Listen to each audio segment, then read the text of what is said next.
नमस्कार दोस्तों। आज हम भारत की राज्यसभा के बारे में बात करते हैं। आज का जो हमारा टॉपिक रहेगा वो रहेगा Rajya Sabha. Rajya Sabha council of the states. इससे पहले हमने लोकसभा के बारे में चर्चा की थी। आज हम राज्यसभा के बारे में बात करते हैं, council of the states. Rajya Sabha की अगर बात करें तो राज्यसभा का जो वर्णन दिया गया है संविधान के अनुच्छेद नंबर 80 में वर्णन दिए गए हैं। संविधान के अनुच्छेद नंबर 79 में, संविधान का जो अनुच्छेद नंबर 80 है, 80 में राज्यसभा है और 81 में लोकसभा के बारे में इसका वर्णन किया गया है। अगर हम राज्यसभा की कुल सदस्यों की बात करें तो राज्यसभा में मैक्सिमम 245 सदस्य होंगे और 245 सदस्यों में से अगर आगे फिर हम बात करें तो 233 सदस्य होंगे प्लस 12 सदस्य होंगे। ये 12 सदस्य ऐसे होंगे जो राष्ट्रपति के द्वारा मनोनीत होंगे, जो या तो साहित्यकार होंगे या विज्ञान के क्षेत्र में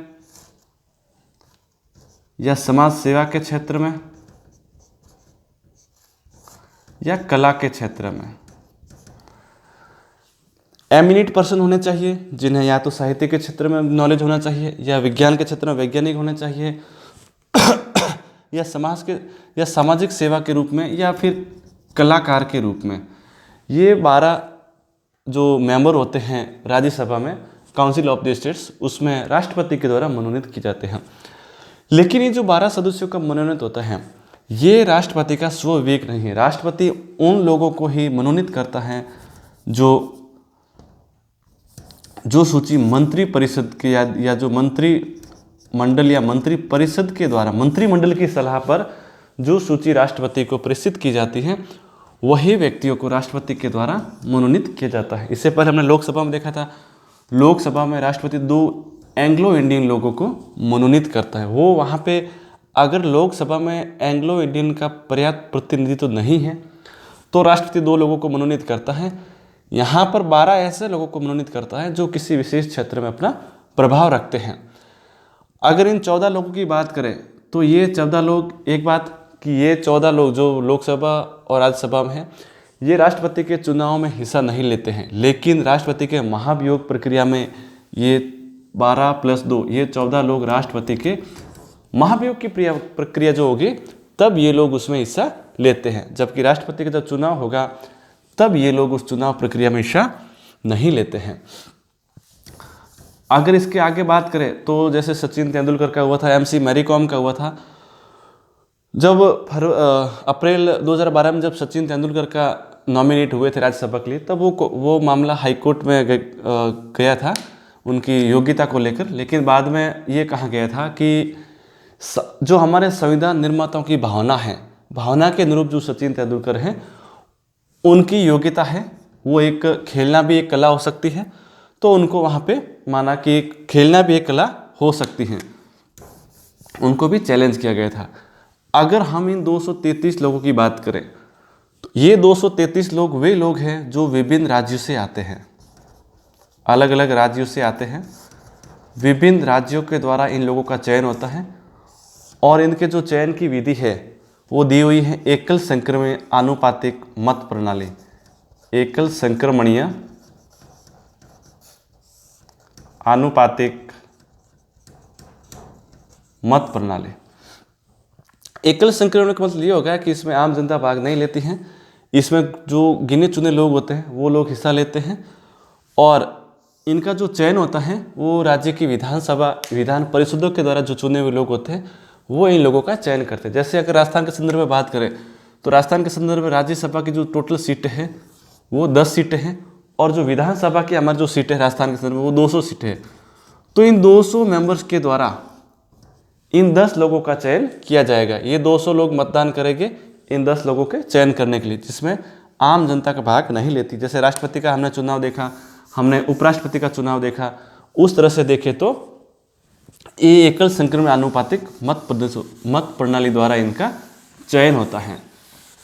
आगे अगर हम इसकी और विशेषताओं की अगर बात करें तो राज्यसभा का सदस्य नॉमिनेट होने के लिए पहले कि वह भारतीय नागरिक, he and she should be citizen of the India, वो भारत का नागरिक होना चाहिए और जो मिनिमम आयु है 30 वर्ष की आयु को कंप्लीट किया हुआ होना चाहिए। जो उनकी आयु है 30 वर्ष होनी चाहिए और भारतीय नागरिक होना चाहिए। इसके बाद इसमें यह कहा गया है कि राज्यसभा का जो ये, अगर इसके अलग एक और ख़ास बात करें तो जो राज्यसभा का जो सभापति होता है वो भारत का उपराष्ट्रपति होता है। तो ये एक ऐसा सदन है जिसका सभापति ही उसका सदस्य नहीं है। भारत का उपराष्ट्रपति इसका सभापति होता है। तो हम इसके बारे में कह सकते हैं राज्यसभा एक ऐसा सदन है जिसका सभापति ही उसका सदस्य नहीं होता है। इसलिए जब कभी भी अगर उपराष्ट्रपति को जब हटाने का विचार होता है तो जो उसका इनिशिएट होता है वो हमेशा राज्यसभा से किया जाता है। उपराष्ट्रपति को हटाने की प्रक्रिया में लोकसभा कभी भी इनिशिएट नहीं करती है, हमेशा सबसे पहले प्रोसेस राज्यसभा से ही शुरू की जाती है। और जब राज्यसभा के सभापति उपसभापति को हटाने का विचार प्रावधान में हो तब वह पीठासीन नहीं हो सकता है। इनको सामान्य परिस्थितियों में मत देने का अधिकार नहीं होता, लेकिन जब मत कभी बराबरी पर होता है, ठीक है, जैसे कास्ट वोट, अगर कास्ट वोट देना होता है तो उपराष्ट्रपति उसमें मतदान कर सकते हैं। और जब इसको पद से हटाने का विचार है तो ये अपने पद पर पीठासीन नहीं हो सकते। राज्यसभा की एक और बात करें अनुच्छेद नंबर 312 की। अनुच्छेद नंबर 312 ये कहता है कि राज्यसभा को यह अधिकार है कि अखिल भारतीय सेवाओं का सृजन केवल और केवल राज्यसभा के द्वारा किया जाएगा। अखिल भारतीय सेवाओं की अगर बात करें जैसे IAS है, IFS है, तो अगर इन नई सेवाओं का अगर सृजन करना होगा तो इन नई सेवाओं का सृजन केवल और केवल राज्यसभा इसका इनिशिएट करेगी। एक अनुच्छेद नंबर 249 की अगर बात करें, 249 राज्यसभा को ये पावर देता है कि राज्यसभा को अगर लगता है कि कोई भी जो राज्य सूची का विषय है, अगर वो राज्य सूची का कोई भी विषय जो अब राष्ट्रीय महत्व का बन गए हैं, तो राज्यसभा चाहे तो अपने मतदान करने वाले और उपस्थित मतदाताओं का 2/3 से प्रस्ताव को पारित कर सकती हैं और उस विषय पर विधेयक बना सकती हैं। और ऐसा विधेयक जो होगा वो 1 वर्ष तक मान्य रहेगा। अगर आगे राज्यसभा चाहे तो उस विधेयक को आगे भी बढ़ा सकती हैं। ये राज्यसभा का एक विशेष पावर हो गया। इसके आगे अगर हम राज्यसभा की अगर और बात करें तो जैसे लक्षद्वीप है, दादरा नगर हवेली है, दमन दीव है, तो ये ऐसे राज्य हैं हमारे जहाँ पर राज्यसभा का कोई भी प्रतिनिधित्व नहीं है। और राज्यसभा की अगर हम एक और बात करें, राजस्थान के संदर्भ में देखें तो राजस्थान में राज्यसभा की टोटल सीटें 10 है। और हमने ये पढ़ा कि राज्यसभा के सदस्यों का कार्यकाल है वो एक सदस्य का कार्यकाल 6 वर्ष है। राज्यसभा का खुद का कोई कार्यकाल नहीं होता है। राज्यसभा एक स्थायी सदन है। राज्यसभा को कभी विघटित नहीं किया जा सकता। पहली बार जब हमारी राज्यसभा गठित की गई थी 1952 में, 3 अप्रैल 1952 को जब राज्यसभा पहली बार गठित की गई थी और इसकी पहली बैठक जो हुई थी 13 मई 1952 को पहली बैठक हुई। 1952 से लेकर 1958 तक हमारी पहली राज्यसभा के सदस्यों का कार्यकाल चला था। तो जब कई लोग ये भी पूछते हैं कि इसके जो 1/3 सदस्य होते हैं इनको प्रत्येक 2 वर्ष के बाद कार्य अवकाश दिया जाता है। ठीक, प्रत्येक 2 वर्ष के बाद 1/3 सदस्यों को कार्य अवकाश देते हैं। लेकिन जब पहली बार राज्यसभा गठित की गई थी 1952 में, तब इनको कैसे किया गया था? तब 1954 में 2 वर्ष के बाद जो इनके 1/3 सदस्य थे उनको लॉटरी के द्वारा कार्य अवकाश दिया गया था। लॉटरी निकाली गई थी, जिसके नाम 1/3 में आए उनको अवकाश ग्रहण कर दिया गया। 2 वर्ष के बाद 1956 में फिर से लॉटरी निकाली गई और फिर से 1/3 सदस्यों का अवकाश ग्रहण किया गया। इसके जगह पर नए 1/3 सदस्य आए और जो बाकी बचे उन सदस्यों को 1958 में कार्य मुक्त किया गया था। तो ये हमारी पहली लोकसभा का है।